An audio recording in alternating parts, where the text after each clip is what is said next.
Meaning of defense. Defense. Defense.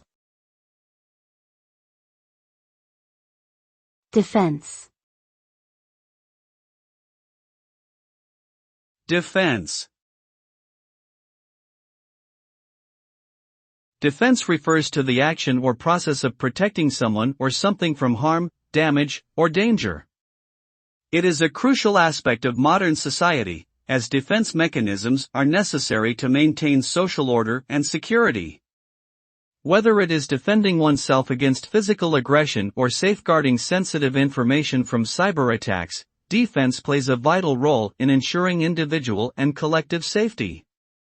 Effective defense strategies require a combination of preventive measures and responsive actions, aimed at mitigating potential threats and minimizing the impact of any attacks that may occur.